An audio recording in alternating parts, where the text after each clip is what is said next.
आज का चमत्कार सुनने से पहले आइए जानें आज का श्री अम्मा भगवान का सूत्र। निश्चितता मृत्यु समान है, जबकि अनिश्चितता जीवन है। मैं भारत के ठाणे महाराष्ट्र से प्रवीण हूं। कुछ दिन पहले लगभग 12:30 बजे अचानक मेरा शरीर कांपने लगा और मेरे पैर ठंडे पड़ गए। मेरा संतुलन खो गया और मैं उठ नहीं सका। बिस्तर में लेटे हुए मैंने अपनी पत्नी से मुझे पीने के लिए कुछ देने को कहा, क्योंकि मेरा मुंह बहुत सूख रहा था, लेकिन उससे भी कुछ नहीं हो पाया।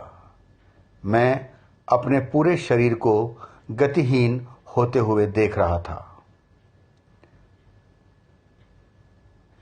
मेरी पत्नी ने घर पर हमारे पास मौजूद मशीन से मेरा बीपी और पल्स रेट चेक किया। तुरंत हमने अस्पताल जाने का फैसला किया, क्योंकि मेरी पल्स रेट दोगुनी हो गई थी। मैंने शक्तिशाली मूल मंत्र का जाप शुरू किया और श्री अम्मा भगवान से चलने के लिए मुझे शारीरिक शक्ति देने के लिए कहा। चमत्कारिक रूप से मैं सीढ़ियों से नीचे उतरने में कामयाब रहा। मेरी पत्नी रिक्शा तलाश करने के लिए आगे बढ़ी। मैं और मेरी बेटी चिलचिलाती धूप में अपनी बिल्डिंग के बाहर इंतजार करते रहे। अचानक एक अजनबी ने हमारी बिल्डिंग के बाहर अपनी कार रोकी। मैं समझ गया कि यह अम्मा का अनुग्रह है। मैंने उनसे अनुरोध किया कि वे हमें अस्पताल छोड़ दें, और वह आसानी से इसके लिए सहमत हो गए। अस्पताल में लंबी कतार के बावजूद मुझे तुरंत भर्ती कर लिया गया। भगवान का अनुग्रह फिर से प्राप्त हुआ।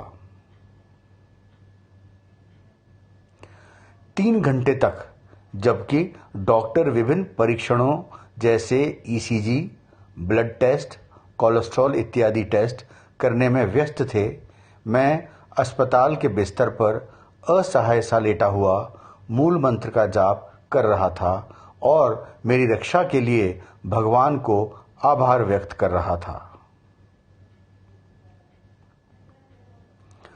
उन 3 घंटों में मैं अपने सामने श्री अम्मा और श्री भगवान को मुझे थामे हुए अनुभव कर रहा था। जिस समय डॉक्टर मेरे शरीर से कुछ निकाल रहे थे, अम्मा ने अपना हाथ मुझ पर रखा। 3 घंटे के बाद मेरी स्थिति स्थिर हो गई थी, लेकिन मुझे ऑब्जर्वेशन में रखा गया। अगले दिन मेरी सभी रिपोर्ट चमत्कारिक रूप से सामान्य थी। हर कोई हैरान रह गया। इस तरह के अविश्वसनीय चमत्कार के लिए श्री अम्मा भगवान के प्रति आभार व्यक्त करने के लिए मेरे पास शब्द नहीं हैं।